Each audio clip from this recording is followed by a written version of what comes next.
Voy a invitarle a que abran sus sagradas escrituras en el Evangelio de Mateo, capítulo número 27, versículos 45 y 46. Mateo, capítulo número 27, versículos 45 y 46. Esta cuarta palabra, Padre, Dios mío, perdón, ¿por qué me has desamparado?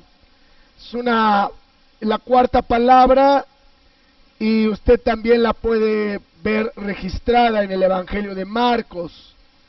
Pero hoy quiero ocuparme aquí en el Evangelio de Mateo, y dice la palabra así: y desde la hora sexta, que eran las 12 de la tarde, hubo tinieblas sobre la tierra hasta la hora novena, 3 de la tarde.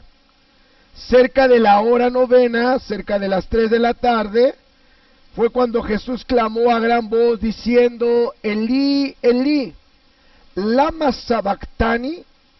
Esto es: Dios mío, ¿por qué me has desamparado?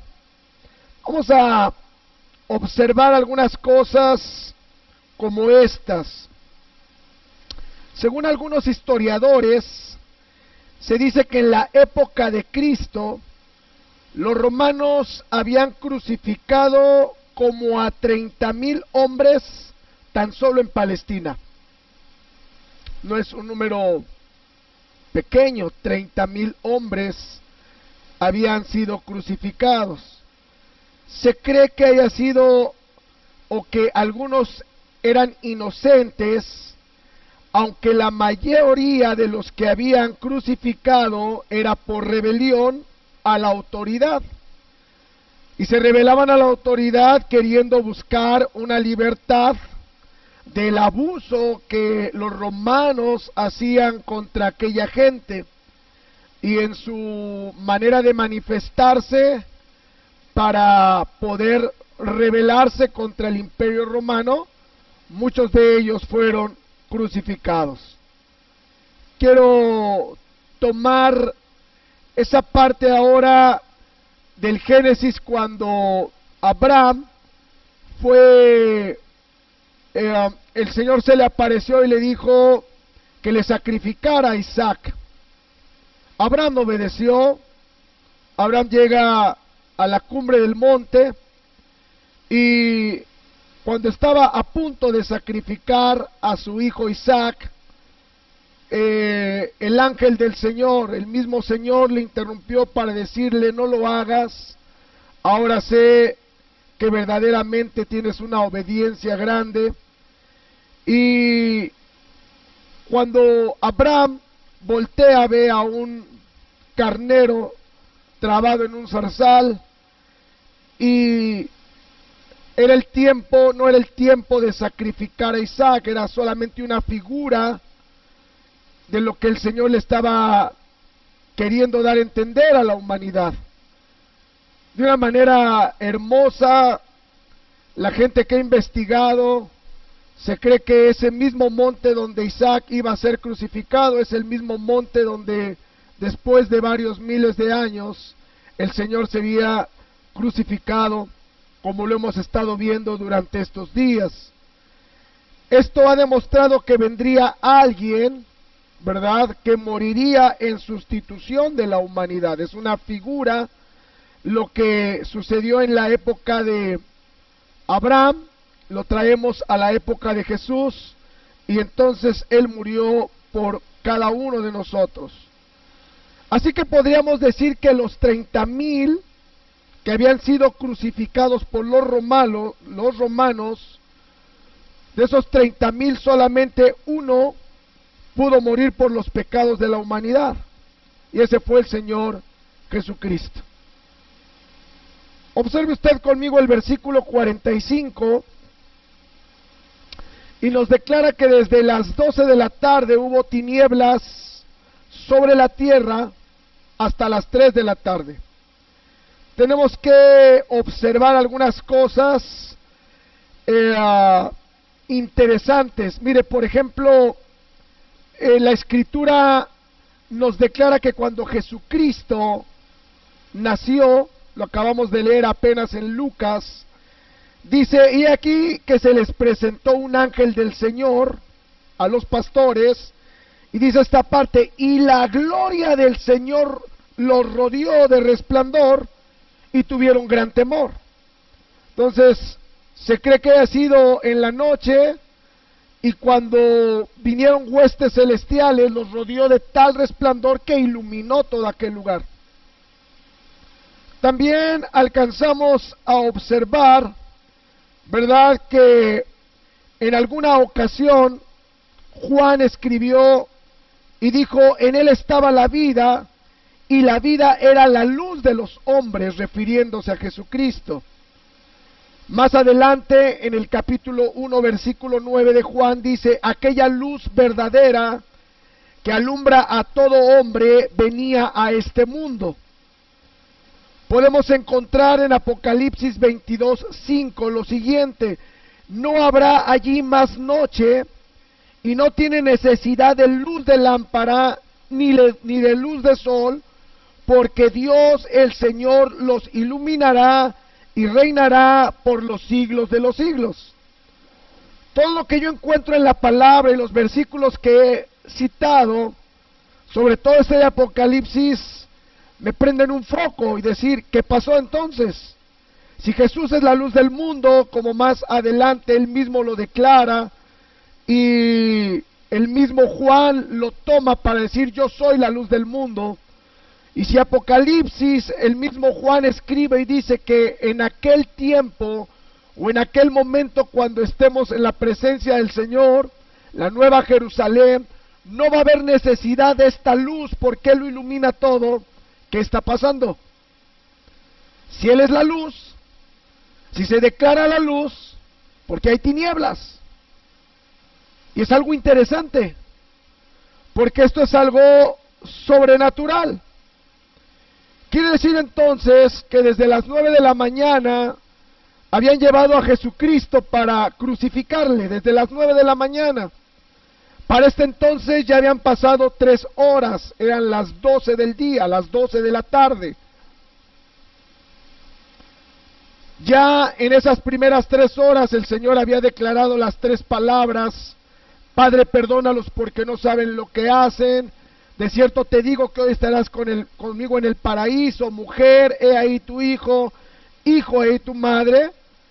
Pero en este tiempo de 3 horas también, hubo algo sobrenatural sobre toda la tierra, y cuando crucificaron a Jesucristo, llegó el momento en que la tierra se llenó de tinieblas. Es algo importantísimo porque yo creo que solamente unas tinieblas o una oscuridad tan tenebrosa, por así decirlo, tan difícil, tan sobrenatural, solamente la habían vivido los egipcios cuando vino una de las plagas, en donde era tan oscuro todo que no se podían ver. Es algo también importante poder observar que en esta ocasión cuando se escribe que hubo tinieblas sobre toda la tierra no es una exageración, es una verdad. Hay cosas que encontramos en la palabra y a veces son exageraciones, pero esta es una verdad. Porque literalmente lo que se está declarando y lo que Mateo declara es que en todo el mundo, no solamente en la zona de Jerusalén, no solamente en Palestina, no solamente en Galilea, en todo el mundo se vivió este fenómeno tan difícil y tan tremendo como eran unas tinieblas que causaban terror.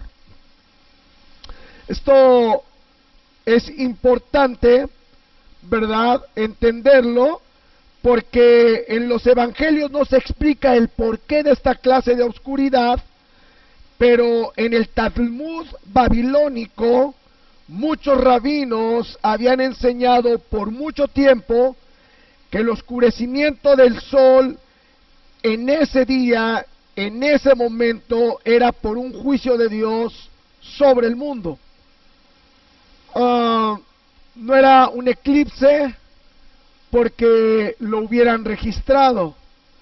Simple y sencillamente hubo obscuridad sobrenatural por 3 horas. Versículo 46 dice que entonces cerca de la hora novena, ¿verdad?, Jesús clamó a gran voz diciendo: Elí, Elí, lama sabactani. Esto es: Dios mío, ¿por qué me has desamparado?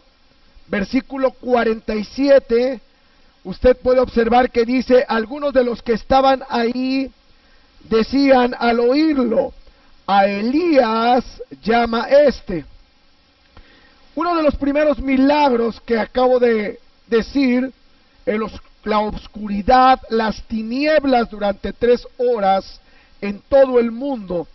Aquí hay otro segundo milagro que ocurrió a las 3 de la tarde a través de un acontecimiento difícil de explicar. No es fácil a veces explicar por lo siguiente: Dios fue separado de Dios. Es algo que cuesta trabajo poder explicarlo hablando humanamente, como cuando quisiéramos explicar la Trinidad. Es algo que se recibe por fe solamente, pero el entendimiento humano no alcanza a captarlo. Jesús exclamó entonces, decíamos, a gran voz: Elí, Elí, lama sabactani. Y Mateo lo escribe precisamente del hebreo: Elí, Elí, lama sabactani. Marcos ocupa Eloí, Eloí en el arameo. Entonces Mateo escribe esta frase en hebreo, Marcos lo escribe en arameo, y de alguna manera nos lleva a entender, ¿verdad?, ¿por qué me has abandonado? Usted debe de saber que hay muchos salmos proféticos, y entre esos salmos proféticos está el Salmo 22. Y el Salmo 22 inicia de la manera siguiente: Dios mío, ¿por qué me has abandonado? Solo está escribiendo el salmista David. Y seguramente, aunque es una referencia de la forma en que él se sentía, también podemos entender que era una palabra profética, es un salmo mesiánico. Usted puede leer el Salmo 22 y se dará cuenta que es un salmo mesiánico, donde la mayoría de los versículos están relacionados precisamente y exactamente con la crucifixión de Jesucristo. Así es que, aunque a lo mejor para muchos pudo haber pasado desapercibido, no para los hebreos, no para la gente que en determinado momento conocía los salmos, porque es la misma manera en que inicia el Salmo 22, es la misma forma que el Señor Jesucristo está ocupando para decir: Elí, Elí, lama sabactani. Dios mío, ¿por qué me has abandonado? Ahí en el versículo 47 encontramos que algunos que estaban ahí decían al oírlo: a Elías llama este. Y esa frase de a Elías llama este no fue una deducción porque no entendieran, puesto que, vuelvo a repetir, el Señor está ocupando estas frases en hebreo y sabía que se refería a esa parte del Salmo 22.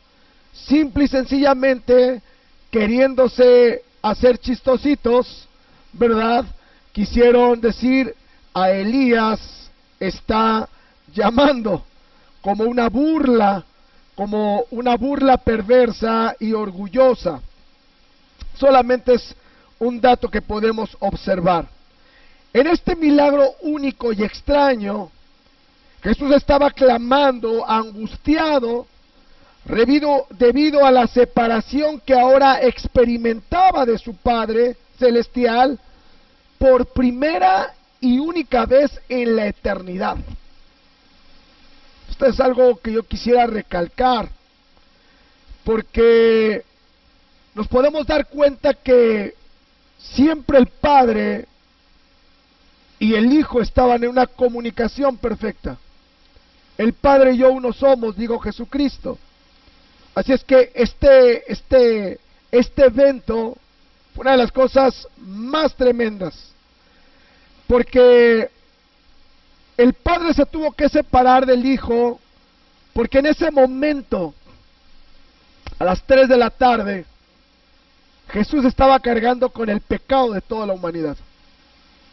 Ahora, cuando yo observo esto, cuando yo comprendo esto, yo puedo decir, no fue poco tiempo, fueron 3 horas del abandono del Padre, porque fueron 3 horas en que se quedó la tierra en tinieblas, no fueron segundos, fueron 3 horas.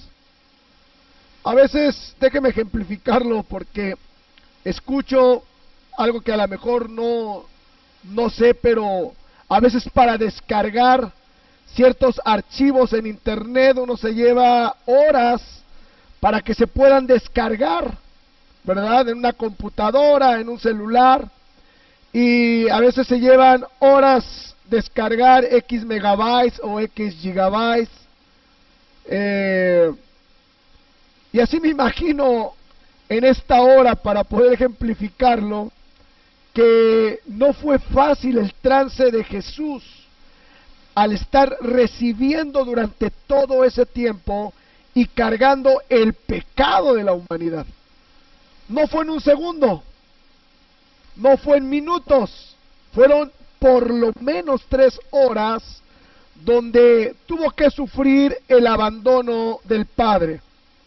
Ahora déjeme decirle que este es el único registro en donde Jesús no se dirige a Dios como Padre, porque no le dijo, Padre, Padre, ¿por qué me abandonas? Sino se dirige al Padre como lo que es Dios, y se dirigió al Padre diciéndole, Dios mío, ¿por qué me has abandonado? ¿Por qué en este momento tan crucial y tan difícil me has dado la espalda? Bueno, porque el Padre es santo, Dios es santo, y en esa santidad no pudo estar con el Hijo y tuvo que abandonarlo por el pecado que estaba cargando de toda la humanidad.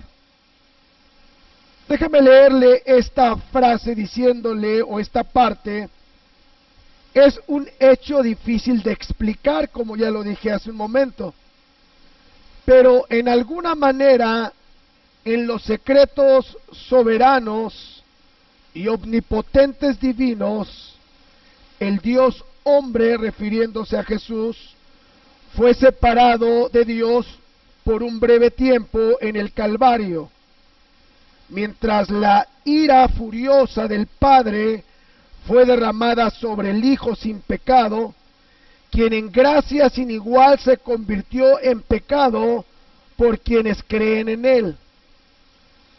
No le hizo daño al Hijo, el Padre no le hizo daño al Hijo, pero lo más difícil que pudo experimentar el Hijo es el abandono del Padre.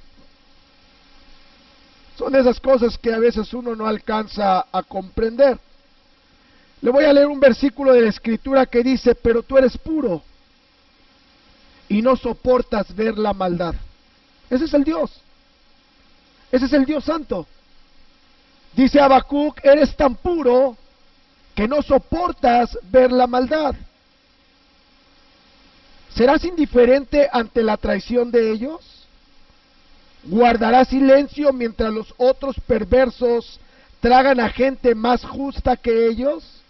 Está escribiendo Habacuc del pueblo. Está hablando Habacuc está hablando de Dios. Eres tan puro que no soportas la maldad. Y hay algo que a veces a nosotros se nos olvida. Y se nos olvida que cuando nuestra vida está llena de pecado, cuando nuestra vida está llena de maldad, perdóneme algo, Dios no está con nosotros. Dios no está en usted. ¿O quién soy yo? ¿O quién es usted, humano, para pensar que por cometer pecado, por vivir en pecado, Él va a estar conmigo? Entiéndalo, se apartó de su Hijo, se apartó de Jesucristo que era santo, le dio la espalda a Jesucristo que era santo, y le dio la espalda en el momento que estaba cargando el pecado de usted y de mí. ¿Sabe una cosa tan tremenda? La experiencia de Jesucristo ha de haber sido algo sin igual. En ningún momento de la Escritura encontramos que hubiera fallado. La Escritura dice que fue tentado en todo, como usted y yo, pero sin pecado. Entonces, Él nunca experimentó en su vida terrenal, en todo el tiempo de los 33 años que estuvo, ¿verdad?, en esta tierra, nunca experimentó el pecado, nunca experimentó, sabe la maldad, conocía la maldad, nunca la experimentó. Entonces, para Jesucristo también ha de haber sido algo tremendo y fuerte haber experimentado el pecado que tuvo que cargar de la humanidad, incluyendo mi pecado, incluyendo su pecado. A veces es importante poder reaccionar en esto. Dios volvió la espalda cuando Jesús estaba en la cruz porque no podía ver el pecado que estaba cargando de la humanidad. El Padre abandonó al Hijo porque el Hijo llevó sobre sí nuestros pecados. Mire lo que dice la Escritura: mas el herido fue por nuestras rebeliones, molido por nuestros pecados. El castigo de nuestra paz fue sobre él, y por su llaga fuimos nosotros curados. Hay un propósito de que él cargara con el pecado de la humanidad. El apóstol Pablo dice: el cual fue entregado por nuestras transgresiones. Pablo también escribe y dice: Cristo murió por nuestros pecados conforme a las Escrituras. Era algo que ya estaba destinado desde antes de la fundación de este mundo. Y termina Juan diciendo: y envió a su Hijo en propiciación por nuestros pecados. Jesús está cumpliendo con el propósito de poder venir a esta tierra. Jesús no solamente cargó con los pecados de la humanidad, sino que dice la Escritura que en realidad se convirtió Él en pecado a favor del ser humano, a fin de que quienes creen en Él puedan salvarse del castigo que merecen sus pecados. Hermano, esto es algo impresionante, que el Espíritu de Dios hoy pueda abrir mi mente para darme cuenta que lo que yo tenía que haber pagado, Jesucristo lo hizo.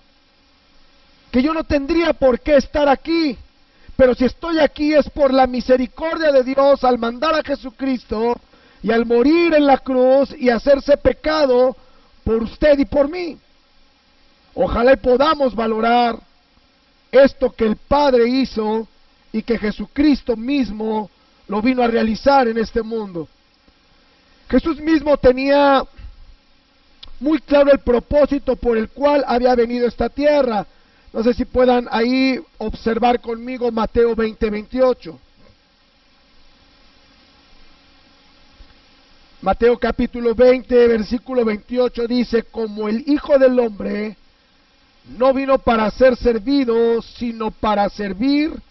Y aquí está esta última frase: y para dar su vida en rescate por muchos. Ese es el propósito de Jesús. Para eso vino a esta tierra.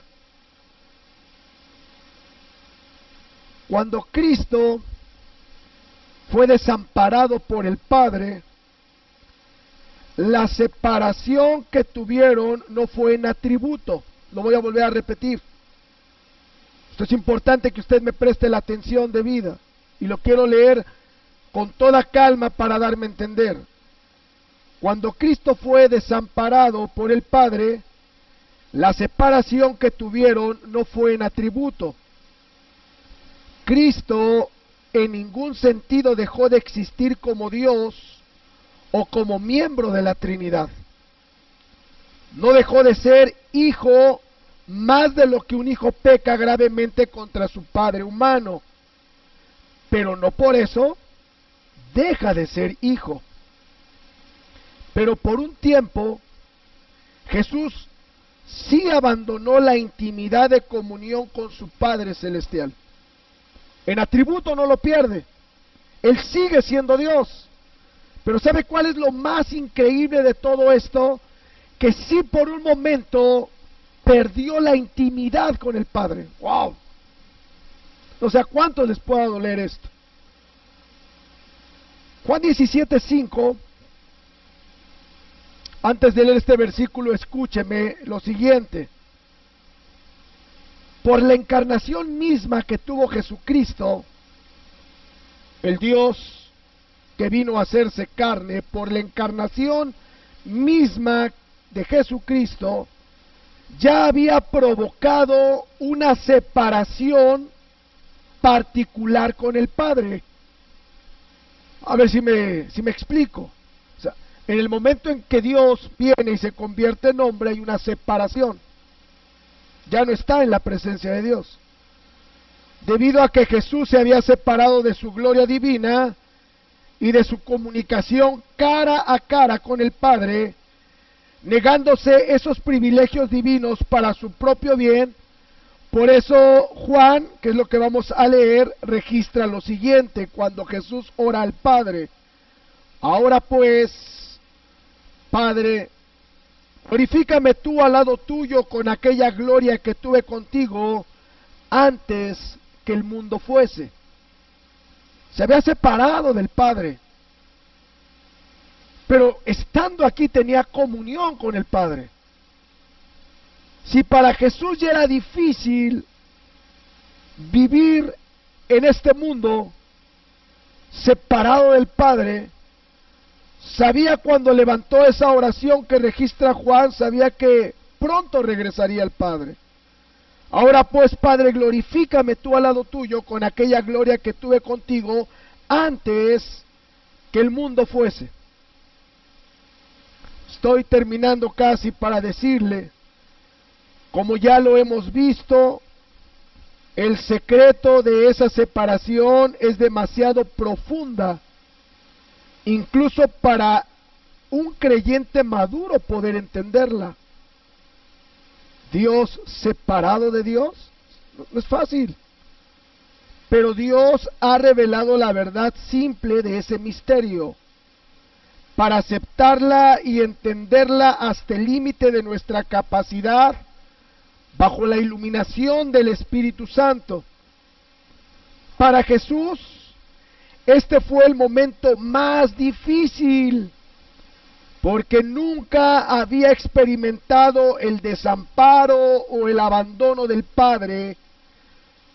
Cuando Jesús estaba orando en Getsemaní, a esto se refería cuando le dijo al Padre: si fuera posible, que pase de mí esta copa de sufrimiento. Sin embargo, quiero que se haga tu voluntad y no la mía. Cuando Jesús está en el Getsemaní y está orando,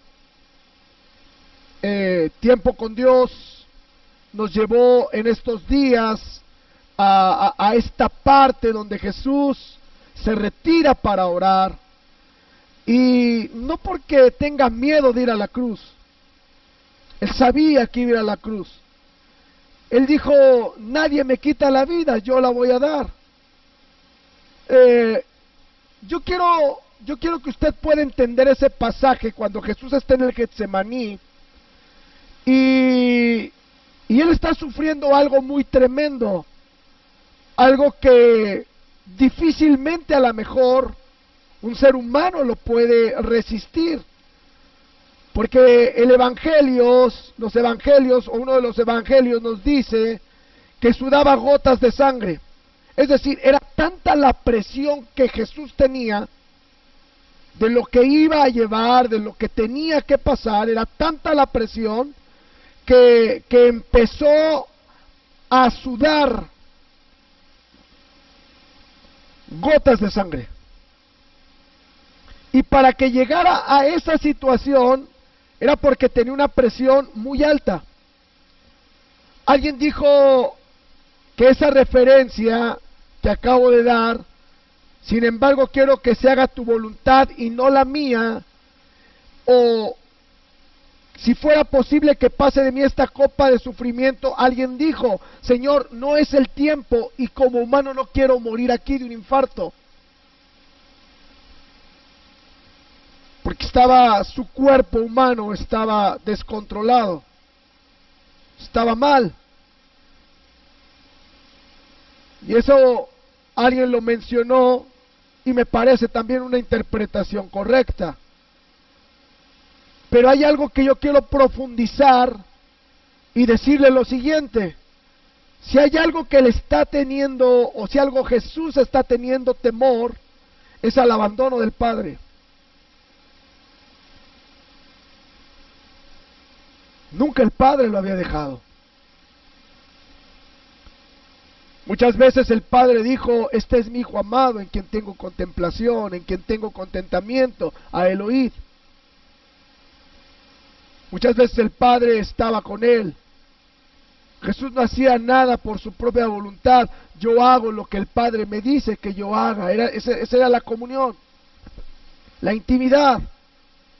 Y si algo le puede a Jesucristo en este momento y en este tiempo que está en el Getsemaní, está como diciéndole al Padre, Padre, sé que tengo que sufrir en un momento de este trance tu abandono. No sé qué es que me abandones. Nunca lo has hecho. Pero es algo tan difícil que no quisiera experimentarlo. No se está quejando por la cruz. No se está quejando por los clavos en las manos o en los pies. No está quejando porque le van a traspasar su costado. Lo único que le está diciendo al Padre es, no quiero que me abandones. No quiero perder mi intimidad contigo. No quiero que te vayas de mi lado. Porque siempre has estado ahí.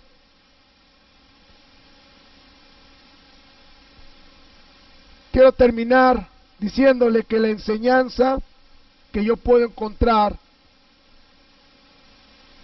mientras más estamos en el pecado, la comunión con el Padre no existe y no existirá jamás. Yo quiero invitarte el día de hoy, amada iglesia, personas que nos están escuchando, de donde estés, donde te encuentres, quiero decirte algo, dejemos de pecar. Dejemos de pecar. ¿Quieres que en este momento y en este tiempo que estamos viviendo, COVID-19, quieres que Dios esté contigo? Deja de pecar. Dejemos de pecar. Porque todos queremos que Dios esté con nosotros, pero hoy el mensaje es muy claro para decir, Él no puede estar donde hay pecado. Él no puede estar ahí. Hace unas horas atrás escribí en la página de Betel algo que Dios puso en mi corazón. Y escribí algo como esto: estamos preocupados porque nos han pegado a lo más fuerte en nuestra vida, nuestra economía. Nos han pegado tremendamente. Y estamos preocupados porque no sabemos qué hacer. No sabemos lo que viene el día de mañana. Y simple y sencillamente yo puedo entender que esto no, por lo menos para el Centro Familiar Cristiano Betel, no debe ser algo nuevo, porque Dios nos estuvo advirtiendo. Durante meses nos estuvo advirtiendo, va a venir algo. Quizá no fue puntual para decirnos lo que teníamos que pasar, pero Dios estuvo advirtiendo que teníamos que arrepentirnos, que teníamos que volvernos a Él. Y sí, efectivamente, estoy recordando aquel tiempo donde José interpreta y dice, vienen 7 años de prosperidad y vienen 7 años de hambruna. Cuando comenzó la hambruna, después de la prosperidad, las primeras semanas no se sintieron, ni en los meses que vinieron, porque había algo. El problema fue cuando fue avanzando el tiempo, a través de las semanas, a través de los meses, a través de los años, la gente se dio cuenta que la situación era grave. Pero ¿sabe cuál fue la cosa hermosa en ese tiempo? Que Dios se lo anticipó a José, y José supo obedecer, y José quintó la tierra, y José tuvo la oportunidad de administrar, y durante todos esos 7 años de hambruna no le faltó nada a nadie, no solamente de Egipto, sino de otras ciudades que venían. Porque Dios está al pendiente de sus hijos. Y yo puedo decir algo, Dios está al pendiente de su iglesia. Pero le digo una cosa, hay algo que a mí me preocupa, que es más fuerte que el COVID-19, y es el pecado. Y el pecado ha matado gente desde hace miles de años. Y déjeme decirle algo, no solamente es una muerte natural, para muchos es una muerte eterna.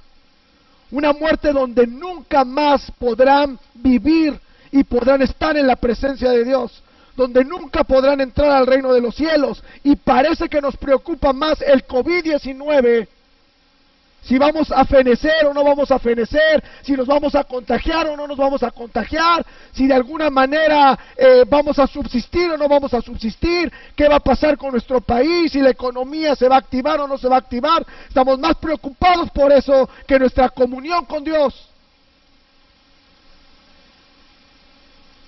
Yo les ponía en ese escrito, familia, no dejes de orar por tus hijos, no dejes de orar por tus familiares. Y yo le decía a aquella gente que se ha apartado de Dios, acércate a Dios, no te vayas, no te alejes. ¿Sabes por qué? Porque no puedes tener comunión con Dios, aunque te digas cristiano, aunque ores, aunque te encomiendes a Dios, aunque digas, Él es el que está arriba, el jefe, es mi Dios, lo puedes decir, pero si estás en pecado, no puedes tener comunión con Dios. Quiero terminar haciendo una pregunta. ¿Te importa la ausencia del Padre como le importó a Jesús?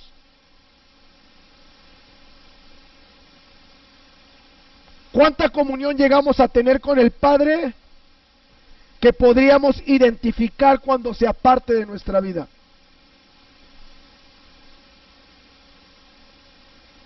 ¿Te importa reconciliarte con el Padre? David supo que le había fallado a Dios, y mientras no le confesó su pecado, envejeció David de una manera tremenda.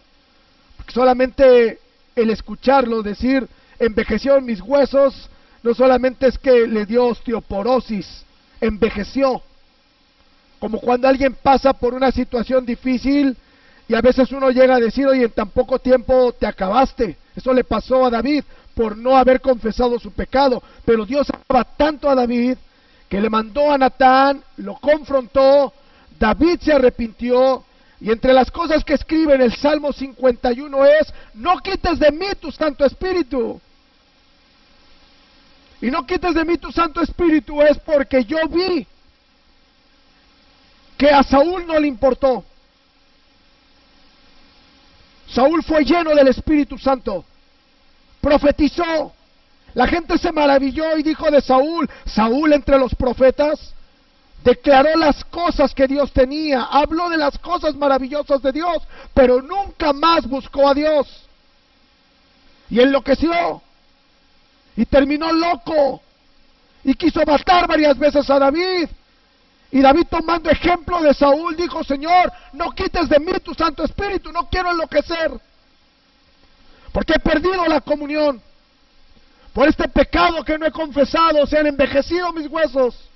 Me he sentido mal, Pero ahora que vienes y que me hablas y que ocupas a tu profeta para decirme cuál es mi condición, Señor, yo sé que ni para el adúltero, y yo sé, Señor, que ni para el asesino hay sacrificio que pueda salvarme. Me corresponde la muerte. Pero las palabras de Natán, después que David se arrepiente, le dice, no vas a morir. David ocupó su oportunidad. Saúl no. Caín no quiso tampoco. El Señor le dijo, ¿sabes por qué acepté la ofrenda de tu hermano Abel? Porque la trajo con justicia. Porque la trajo en verdad. Porque su corazón es recto. Pero ¿sabes una cosa? Caín ve. Consigue un cabrito. Consigue una oveja. Tráela, pero ¿sabes qué me importa más? No tu ofrenda natural, me importa más tu ofrenda de vida. Y Caín no quiso hacerle caso a Dios. Y Dios se lo advirtió. El pecado está a la puerta. Y al poco tiempo mató a su hermano Abel pensando que de esa manera podía desquitar su coraje. Sin embargo, yo creo que quedó con la culpa más grande por no haberse vuelto a Dios. Y termino diciéndole, ¿qué puedo decir de Samsón? Samsón jugó con los dones que Dios le dio. Samsón jugó con la consagración que Dios le había dado. Desde antes de nacer lo apartó para su servicio, no a cualquiera. Por parte de Dios venía un apartamiento. Había gente que se apartaba por sí sola, pero no cualquiera tenía un apartamiento por mandato de Dios. Y desde antes de que naciera, le dio la orden y las instrucciones a sus padres para decirle, no va a pasar navaja sobre su cabeza, no se va a acercar a los cadáveres, no va a beber vino ni sidra. O sea, va a ser consagrado a mí. Y Samsón jugó con los dones de Dios, con el ministerio que tenía, jugó con eso. Y pensó que Dios estaba contento por todo lo que hacía, acostándose con prostitutas, llevando a la cama a mujeres filisteas, haciendo de su vida un derroche. Y parecía que todo era normal porque tenía la misma fuerza, porque su fuerza no consistía en el cabello, su fuerza consistía porque el Espíritu de Dios venía sobre él. Pero en una de aquellas ocasiones, cuando Dalila lo está provocando, llega un momento en que él le confiesa, le abre su corazón. Y cuando le abre su corazón a aquella mujer y corta su cabello, sorprendente lo que dice la Escritura. Y le gritaron, Sansón, los filisteos sobre ti. Y el pensamiento de Samsón fue el siguiente: esta vez saldré como las otras y me escaparé.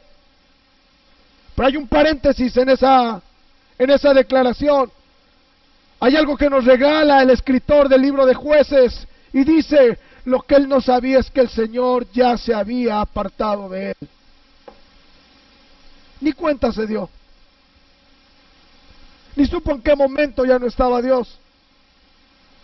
Por eso termino diciéndote, ¿tú te has dado cuenta si está Dios contigo? ¿O piensas que está y a lo mejor no está? Yo te podría decir en esta hora, reflexiona y volvámonos a Dios. Vuélvete a Dios. Yo me quiero volver a Dios cada día. No sé qué es lo que venga. No sé qué es lo que nos depare todo esto. Lo único que sé es que si Dios nos permite la vida y si confiamos en Él, sé que Él nos va a sacar adelante. Pero ¿sabes una cosa? A Dios no le interesa eso porque Él sabe lo que va a pasar. A Él le interesa que hoy te vuelvas a Él, para que tu comunión no se pierda con Él. Si alguien está deseoso de tener comunión contigo, es Él. Pero parece que nosotros no queremos tener comunión con Dios. Ahí donde estás, ahí donde te encuentras, te invito a que cierres tus ojos y que te analices. Hoy no se trata de ver la vida de tu hermano que está al lado, la vida de tu familiar que está ahí. No se trata de ver eso, se trata de ver tu vida. No se trata de pensar y decir, ay, esto, ay, ojalá y mi hijo lo haya visto, o mi papá, o quien sea. No se trata de eso, se trata de ti. Es un trato personal.